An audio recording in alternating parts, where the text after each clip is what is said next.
Vamos falar mais sobre esse assunto agora com o advogado criminalista, professor de Direito Processual da USP, Gustavo Badaró. Gustavo, mais uma vez, obrigada por estar conosco aqui no CNN Prime Time. Uma boa noite. Boa noite, Carol.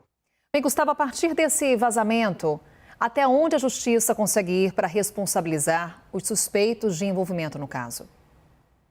Bem, Carol, primeiro será necessária uma investigação, como a reportagem já disse, que está em curso no IML, para descobrir quem foi de dentro do IML, qual funcionário público que propiciou o vazamento dessas imagens da necropsia da cantora Marília Mendonça. Quando isto for apurado, e dependendo do que ocorrer, é possível, sem dúvida nenhuma, uma responsabilização civil, buscar indenizações por violação ao direito à imagem, por violação ao direito à honra assegurados na Constituição. Isso é perfeitamente possível. Do ponto de vista penal, a caracterização de um eventual crime, e aqui concordo com a reportagem, nós precisaríamos ter mudanças legislativas para incriminar essas condutas. O Código Penal prevê crimes contra o respeito aos mortos, mas não me parece que esta situação esteja caracterizada. No momento, e as imagens, quando estavam sendo feitas, não me parece que houve, ou melhor, quando a perícia estava sendo feita, não me parece que houve um vilipêndio ao cadáver, que é um dos crimes previstos na nossa legislação. E não me parece que a divulgação da imagem por si só possa, em momento posterior, e não quando está sendo realizada a autópsia, quando já houve o sepultamento, possa caracterizar o crime de vilipêndio a cadáver.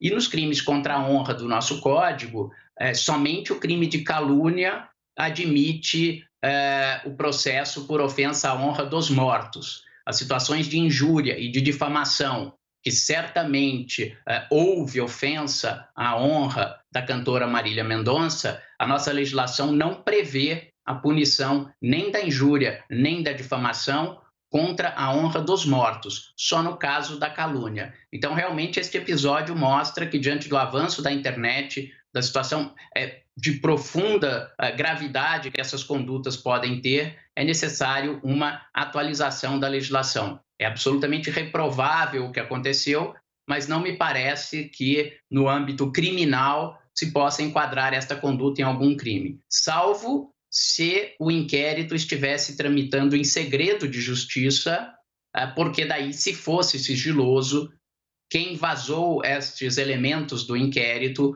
pode daí sim responder por um crime de violação de sigilo profissional. Professor, o senhor bem destaca, faltam leis, estamos diante de um caso que não é inédito, agora envolvendo a cantora Marília Mendonça.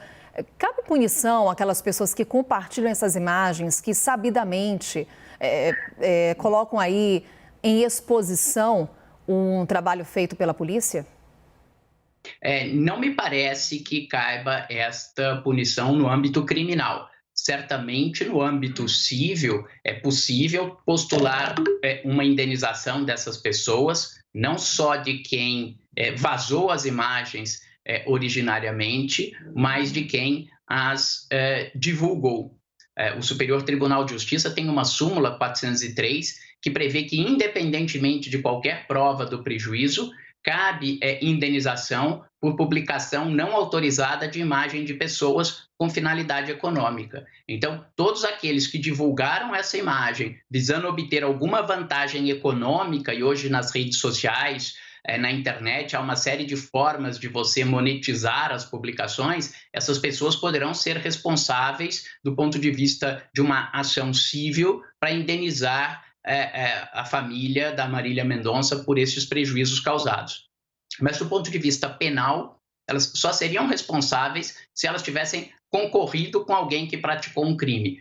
Por exemplo, alguém que tenha eventualmente dado dinheiro para que um funcionário público vazasse essas imagens para que a pessoa pudesse divulgar nas redes sociais. Essa pessoa poderia responder daí por um crime de corrupção ativa, funcionário público por corrupção passiva. Essa pessoa poderia responder por ser partícipe dessa violação de sigilo profissional. Mas pessoas por mais repugnante que seja a conduta, que sabendo, inclusive, do apelo da família para que isso não seja divulgado, ainda assim divulguem, não me parece que por esta déficit de legislação que nós temos hoje, possam responder por algum crime.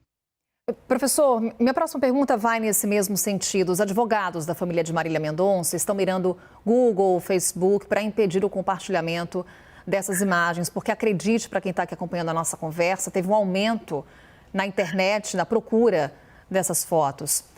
Cabe responsabilização às plataformas diante da continuidade do compartilhamento dessas imagens?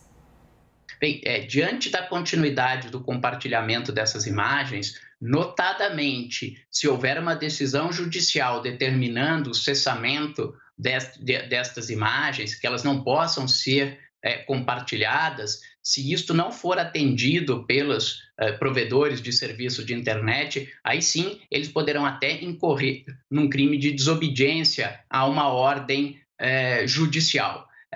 Notadamente, imagino a família deva buscar, através de ações cíveis, parar a possibilidade desse compartilhamento. Em muitos casos, estes provedores, já com uma simples notificação da família, fazem cessar a divulgação dessas imagens. Desde que eles tenham recursos técnicos para impedir esse compartilhamento, imagino que isso deva ser feito e não deveria nem ser necessário uma ordem judicial. Mas se houver uma ordem judicial e elas forem descumpridas pela continuidade do compartilhamento, estes provedores de serviços de internet poderão responder, é claro, a pessoa física responsável por isso, por crime de desobediência.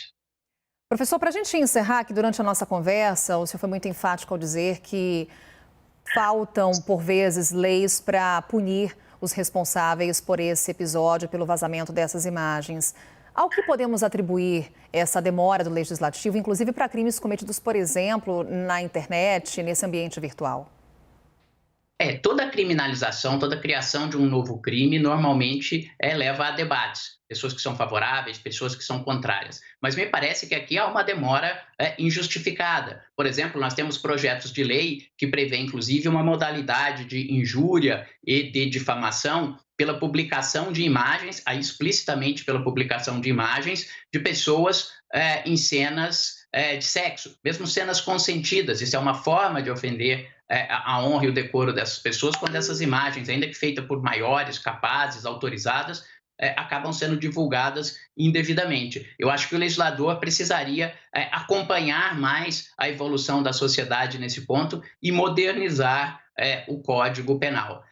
Infelizmente, essa situação gera um desconforto, mas é uma garantia do direito penal que as pessoas só possam ser punidas por crimes previstos em lei. Acho que aqui a palavra e a cobrança deve ser feita em cima do parlamento para que procure legislar nestas situações que me parece que a sociedade toda está de acordo que merece uma punição mais severa do que nós temos hoje. Gustavo Badaró, advogado criminalista, professor de Direito Processual da USP.